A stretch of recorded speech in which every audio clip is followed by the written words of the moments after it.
Ashnanajan, and she's speaking of safety and efficacy of CRISPR-Cas13 RNA editing in FSHD.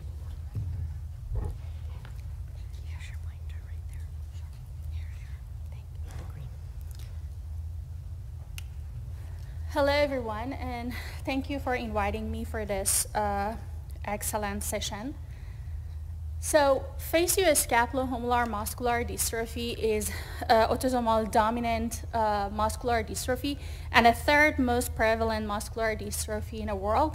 So it causes asymmetric muscle wasting in face, scapula, upper arms, and lower legs. And it generally started in early adulthood and slowly progressed and finally caused to wheelchair-dependent patients. So DOX4 is a transcription factor that functions during embryonic phase, and its expression is important for differentiation of the muscles, but expression of DOX4 stopped in adult muscles. So if you have expression in adult muscles, it will cause differentiation abnormalities, oxidative stress, inflammation, cell death, and muscle atrophy. So it was shown that DOX4 inhibition is the best way to find a treatment for this disorder.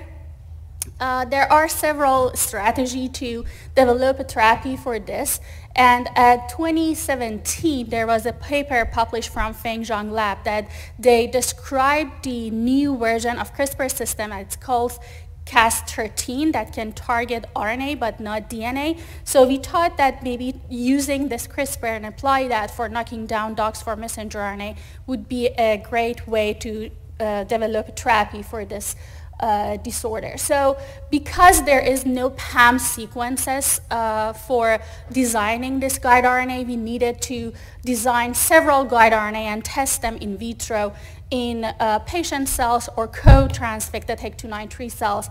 And with the HEC293 cells, we showed that in luciferase, some of this guide RNA very successfully reduce expression of the DOX4.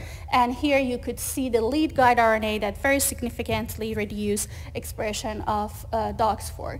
And also, the treated cells showed increased viability compared to the untreated cells. So we confirmed this result with the Western blot, and we found that our guide RNA1 was the best to reduce the highest level of the DOX4 expression in vitro. So this result was also confirmed with fluorescent staining. And in patient-derived cells, we use RNA Scope to investigate the level of the reduction of DOX4 messenger RNA in guide RNA1 treated cells compared to the non-treated cells. And you could appreciate the almost zero level of DOX4 in these cells. And the DOX4 biomarker level was also reduced in patient-derived myotubes. Then we packaged the guide RNA1 and Cas13 in AAV vectors, and in our first experiment we injected unilaterally one muscle of a mouse that it was actually TA with the guide RNA1 Cas13 and also DOX4 expression AAV vector, and another one was in another leg was treated with non-target guide RNA and AAV DOX4 and Cas13b. So you could appreciate the very low level of central nuclei in treated leg compared to untreated that was actually very significantly reduced in all the groups that we tested.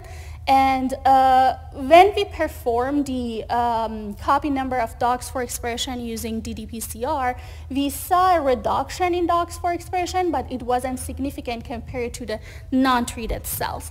So we look at the biomarker expression in these cells and in these muscles, and we found significant reduction in WFDC3 biomarkers in treated legs compared to untreated one. Then we want to make sure that we have enough expression of Cas13 and guide RNA because we know that they are bacterial system and it causes some immune response against Cas13. So we saw a highly expression of Cas13D and guide RNA in 2 weeks time points that we did these studies. However, when we look at the, as I showed in previous slide, so the ddPCR result demonstrate the non-significant reduction of DOX4, but the central nuclei was less in treated legs, and also we didn't have lots of damage. So we look at the DOX4 messenger RNA using RNA Scope system in treated and non-treated legs, and we found lots of DOX4 messenger RNA there that you could appreciate also expression of guide RNA1 in treated legs that we didn't have it in untreated, and reduced level of DOX4 messenger RNA in treated legs. When you look at the DOX4 messenger RNA in one single mouse in treated and untreated legs, you will see reduction in DOX4 expression level compared to untreated, but it's very variable from one mouse to another one. But when you quantify that based on the Cas13D that was also delivered using AAV vector, you will get a significant reduction that actually it was also close to zero compared to the untreated legs. So staining of cleaved caspase 3, that is a biomarker of apoptosis in the muscles, showed that there is a reduction of this protein in treated legs compared to untreated, and actually the DOX4 protein itself was reduced in these muscles. So we wanted to perform a long-term study of DOX4 knockdown in TICDOX4 mouse model, that it was a transgenic mouse model. So, but before doing this study, we need to know for how long we could get expression of Cas13 and guide RNA in vivo. So we performed a time study for 2 weeks, 4 weeks, 8 weeks, 6 months, and we saw increase in both transgene from 2 weeks to 8 weeks, but from 8 weeks to 6 months there was a reduction, and very significant reduction. Almost half of the expression was detected in the muscles. So when you look at the AAV6 Cas13B injected muscles at 6 weeks or above that, you will see lots of cell infiltration in the muscles. And we wanted, although you will not see this cell infiltration in all the mice. So if you have 10 mice injected, only 3 of them may show this inflammation. So we injected a group of the mice, and we performed a flow cytometry for immune cells, and we saw a significant increase in cell infiltration in a Cas13B injected, and also CD3, CD8, and CD4 positive cells increase was significant. Here we stained those muscles with this biomarkers for CD3 and CD8 and CD4, and you can see the positive signal in the muscle. So last year it was shown that there is a pre-existing adoptive immunity in humans against the Cas13D, although it was different from the version that we used, but it seems that there in a human also there is an immune response to Cas13 proteins. Another concern with using CRISPR-Cas13 is the collateral activity that can cause digestion of non-specific guide RNAs by Cas13.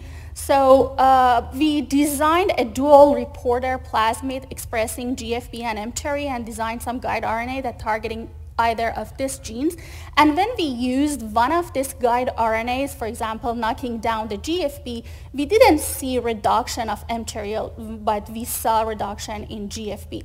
And it was actually right with another guide RNA that was targeting mTOR, reducing mTOR but not reducing GFP. So we concluded that there is no collateral activity, at least in vitro, with this guide RNA, that it was shown also by other groups. So then we look at the off-targets of Cas13D in patient-derived myoblasts, and we saw that 2 of this guide RNA that actually reducing DOX4 very significantly, guide RNA 1 and 2, they upregulating like about 40 genes and downregulating about 30 to 50 genes.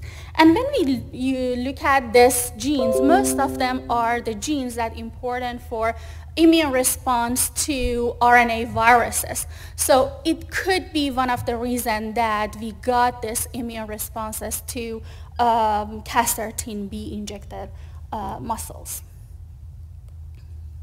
So in conclusion, we were able to show that CRISPR-Cas13b reduced DOX4 significantly in vitro and in vivo, and reduced the toxicity of DOX4 in both in vitro and in vivo models. But unfortunately, there was some immune cell infiltration when you injecting Cas13 in muscles, and we didn't detect any collateral activity. But there are hundreds orthologs of Cas13 that could be tested. Actually, our lab is working on making new version of Cas13 that will not be immunogenic. So with that, I would like to thank everyone in Harper Lab and also in my lab who participated in this study, and also our collaborator, Dr. Oliver King in Massachusetts University, and Dr. Armando Villata and Gerald Collins for participating in this study, and our fundings from NEOMS and FSH Society and Friends of FSH. Thank you.